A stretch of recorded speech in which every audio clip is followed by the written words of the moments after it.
जय हिंद दोस्तों, कैसे हैं आप लोग। तो आज हम बात करने वाले हैं साल 2024 में आई एक बॉलीवुड हॉरर फिल्म शैतान के बारे में।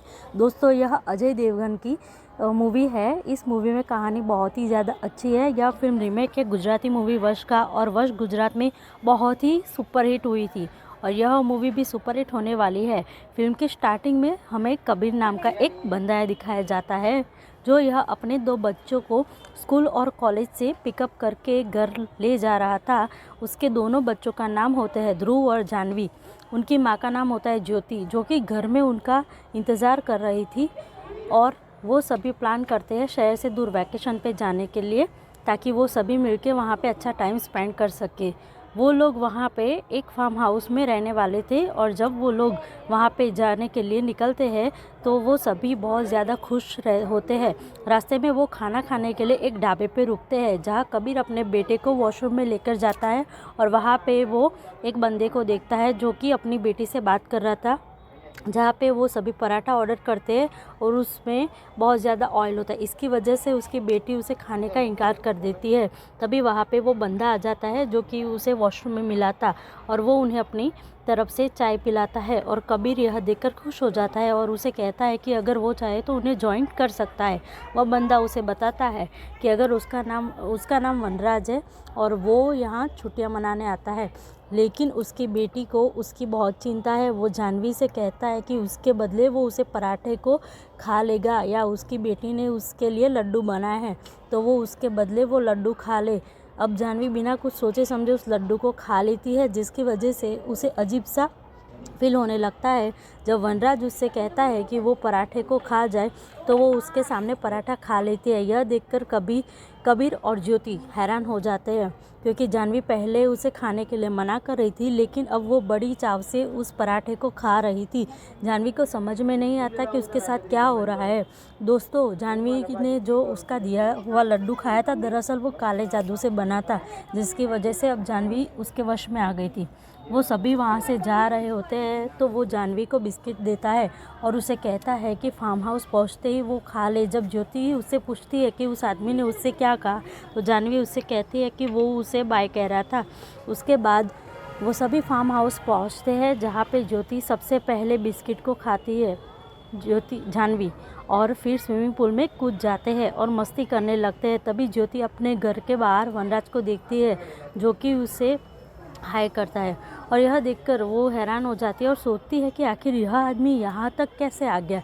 जब वो कबीर को इस बारे में बताती है तो वो लोग देखते हैं कि वो उनके घर में ही घुस आया है, और वो उनसे झूठ कहता है कि दरअसल उसे एक कॉल मिलाना है और उसके फ़ोन की बैटरी डेड हो गई है, तो वो यहाँ पे चार्जिंग करने के लिए आया है। तो ये सिर्फ एक कोइंसिडेंस है कि वो यहाँ पर मिला है। वो ज्योति को चाय बनाने के लिए कहता है और ज्योति उसके लिए चाय भी लेकर आती है, और वो तुरंत कबीर से कहती है कि वो आदमी को जल्दी यहाँ से भगाए। इधर वनराज जानवी को अपने पास बुलाता है और उससे कुछ सवाल पूछने लगता है। जानवी उसे बहुत ही अच्छी तरह से जवाब दे रही थी। वह बताती है कि एक बॉयफ्रेंड है जिसके साथ वो घूमने जाने वाली है। तभी ध्रुव वहाँ पर आता है और जानवी से कहता है कि वो उसके साथ खेलने चले, और वनराज उसे ऐसा खेल खेलने के लिए ऑर्डर देता है जिससे वो बच्चा डर जाए। अब जानवी उसे इतनी ज़ोर से झूला है जिसकी वजह से वो रोने लगता है, और उसके माँ बाप वहाँ आकर जब उसे रोकते हैं तो जानवी रोने लगती है और उन्हें बताती है कि ना जाने क्यों वनराज जो बोल रहा है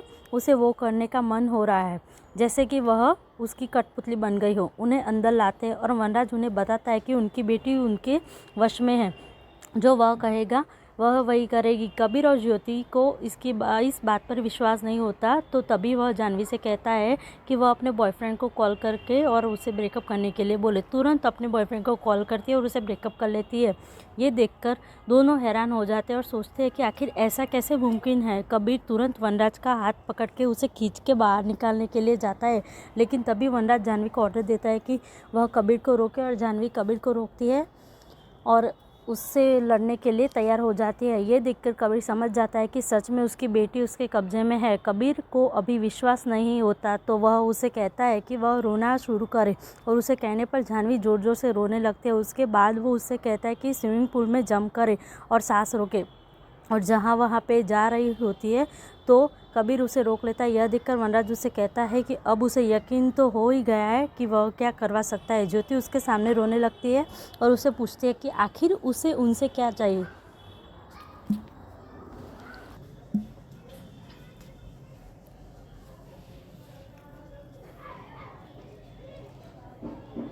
वो अपने अनुमति से उसकी बेटी को उससे सौंप दे और आज रात तक का समय सिर्फ उसके पास है। अगली सुबह उसे कुछ काम की वजह से उसे यहाँ से जाना पड़ेगा। सुन के वो दोनों हैरान हो जाते हैं और उससे कहते हैं कि अपनी बेटी को उसे कभी नहीं सौंपेंगे। तो वनराज उससे कहता है कि उन्हें हाँ तो करना ही पड़ेगा, क्योंकि वो अच्छी तरह जानता है कि उनसे हाँ कैसे बुलवाना है। वो जानवी को ऑर्डर देता है कि वो जल्दी से जाए और सारे फंस को तोड़ दे, और जानवी जो फ़ोन मिलता है वो सारे फ़ोन को तोड़ देते। उसके बाद वो जानवी से कहता है कि वो किचन में जाए और चाय पत्ती को लेकर आए, उसके सामने उसे खाए। और जानवी पूरी चाय पत्ती का पैकेट उसके सामने खाने कर लगती है। जब कबीर उसे रोकने की कोशिश करता है तो वो ऑर्डर देता है कि वो उसे थप्पड़ मार दे, और जानवी तुरंत अपने पिता को थप्पड़ मार देती है, जिससे वो लोग समझ जाते हैं कि उनकी बेटी उसके वश में है और वो उससे कुछ भी करवा सकता है। उसके बाद वो जानवी से अपने पैर दबाता है और कबीर और ज्योति से कहता है कि अपनी बेटी को आराम से उसे दान कर दे, नहीं तो उनके लिए बिल्कुल भी अच्छा नहीं होगा। वरना उससे कहता है कि आखिर वो कब तक उसे इनकार करेंगे। एक टाइम ऐसा आएगा जब वह खुद अपनी बेटी को उसे सौंप देंगे। यह सुन के कबीर को बहुत गुस्सा आता है और वो वनराज की बुरी तरह से पिटने लगता है। तभी वनराज जानवी को ऑर्डर देता है कि वह अपने भाई का सर फोड़ दे, और जानवी तुरंत उठ के जाती है और अपने भाई का सर एक लकड़ी में दे मारती है, जिसकी वजह से उसके सर पे खून निकलने लगता है। तभी उनके घर के बाहर पुलिस आ जाता है और वो सभी ये देखकर हैरान हो जाते हैं, और वनराज उससे कहता है कि वो सब प्रिंटेड करे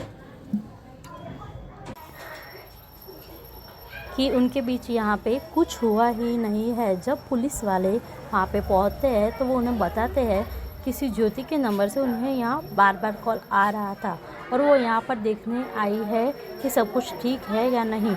वनराज ये देख समझ जाता है कि ज्योति ने कोई फ़ोन आसपास छुपा है, जिससे वो उन्हें कॉल कर रही थी। कबीर वनराज को झूठ में अपना दोस्त बताता है और पुलिस वालों को कहता है कि यहाँ पे वो लोग पार्टी कर रहे थे। तभी ज्योति पुलिस वालों से कहती है कि उसे याद आया कि यह किसकी शरारत है। उसका एक बेटा है जो कि ऐसी शरारत करता है, और वो जब किचन में फ़ोन लेने के लिए जाती है तो हम देख पाते हैं कि जानवी सिलेंडर ऑन करके उसके ऊपर बैठी हुई है और उसके हाथ में माचिस की तिल्ली है जिसे वह जलाने वाली है।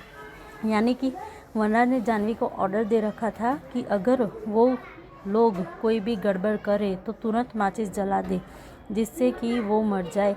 इसी तरह फ़ोन को ले आती है और दिखाती है कि ये उसके बेटे की शरारत है, और पुलिस वाले उनसे कहते हैं कि वो अपने बेटे को बुलाए। जब कबीर अपने बेटे को बुलाता है तो उसका बेटा उसकी आवाज़ सुन के उसकी तरफ आने लगता है, लेकिन तभी पुलिस वालों को गैस की महक आ जाती है। जैसे कि वो किचन में देखने के लिए जाते हैं, लेकिन कबीर उन्हें इनकार कर देता है और उससे कहता है कि पहले यहाँ पे गैस लीक हो रही थी, लेकिन उससे अब ठीक कर दिया है। इस सुन के पुलिस वालों तुरंत वहाँ से चले जाते हैं। उनके जाने के बाद वनराज ज्योति से कहता है कि वो फ़ोन को तोड़ दे, और उसे कहने पर फ़ोन को तोड़ देती है। कबीर अपने बेटे को लेकर आता है और उससे कहता है कि उसका खून निकल रहा है, जिसकी वजह से इसकी हालत ख़राब हो गई है, तो उन्हें हॉस्पिटल जाना होगा। न कि वनराज उससे कहता है कि घर में जितने भी पैसे और गहने हैं वो सब लाकर दे दे और वह यहाँ से चला जाएगा। ये सुनकर कबीर एक बैग में सारे पैसे और गहने लेकर आता है और वनराज उसे उठाकर बाहर जाने लगता है। उन्हें लगता है कि अब मुसीबत टल गई है, लेकिन वनराज ठीक बाहर ही खड़ा रहता है और उन पैसों और गहनों में आग लगा देती होती है। उनसे कहता है कि उसके लिए पैसे मायने नहीं रखते, क्योंकि उसकी बेटी को ले जाने के बाद वह शैतान बन जाएगा। अब वो जानवी को ऑर्डर देता है कि वो डांस करे, और जानवी उसके सामने नाचने लगती है। जानवी जब नाचते नाचते थक जाती है तो उसे कहता है कि उसे रुकना नहीं है। तभी वो जानवी से चाकू मंगवाता है और उसे कहता है कि अपनी उसके माँ ऊपर नहीं गई तो वो उसे मार डाले। तभी ज्योति ऊपर चली जाती, जिसकी वजह से जानवी उसे नहीं मारती। कबीर अपने बेटे ध्रुव से कहता है कि वो चिंता ना करे, वो यहाँ से उसे ज़रूर ले जाएगा। उसके हाथ में उसे FM रेडियो मिलता है जिससे रिकॉर्डर भी था। वो जानवी को ऑर्डर देता है कि वो सो रहा है और उसके आसपास कोई भी आए तो वो उसे चाकू से मार डाले।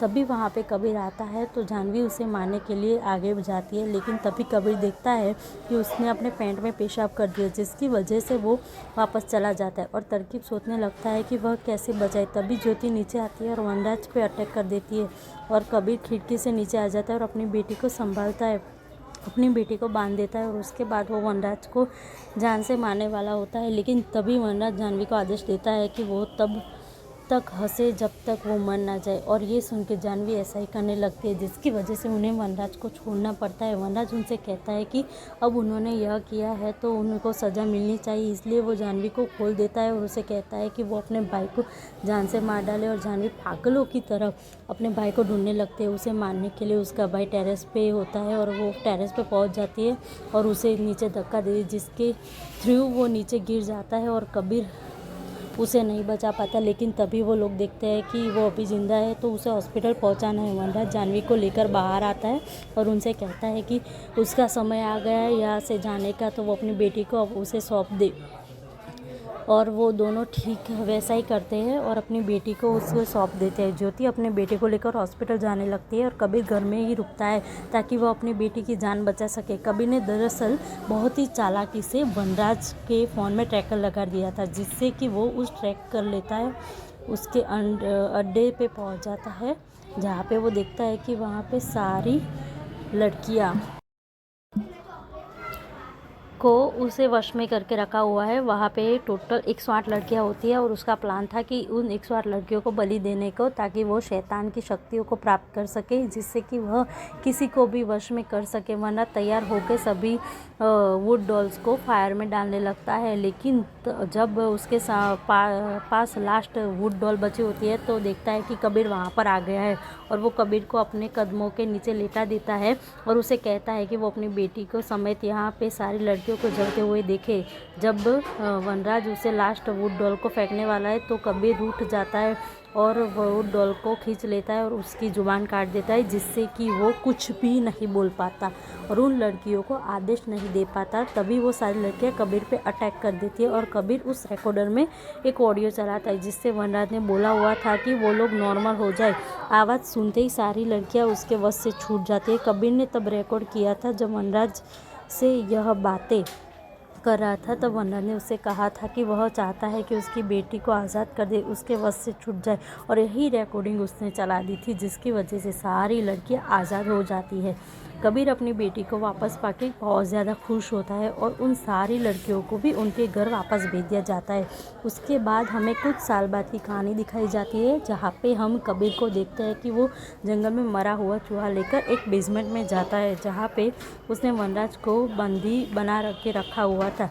उसे चाय पत्ती और वो मरा हुआ चूहा खाने के लिए देता है और उसके हाथ में एक केला भी होता है। तो वनराज इशारे में वो उस केले को मांगने लगता है, लेकिन कबीर उसे कहता है कि उससे उसकी बेटी को चाय पत्ती खिलाया था तो वह यही खाएगा। यानी कई सालों तक कबीर वनराज को बंदी बना के रखा हुआ था और वनराज भूखा प्यासा वहाँ पे अपनी आखिरी सांसें गिन रहा था। इसी के साथ ये मूवी यहाँ पर ख़त्म होती है। दोस्तों, ये थी इस फिल्म की कहानी। आप इस फिल्म को थिएटर में जाके ज़रूर देखिए। ये फिल्म कुछ हटके है और ऐसा हॉरर मैंने बहुत दिनों बाद देखा है। तो दोस्तों, ये थी आज की वीडियो। आपको यह वीडियो कैसी लगी आप हमें कमेंट सेक्शन में ज़रूर बताइए। चैनल पे नए हैं तो सब्सक्राइब करें और बेल आइकन दबाएं नोटिफिकेशन के लिए। और दोस्तों, वीडियो को लाइक और शेयर करना बिल्कुल मत भूलिए। तो मैं मिलती हूँ आपको अगली वीडियो में, तब तक के लिए जय हिंद।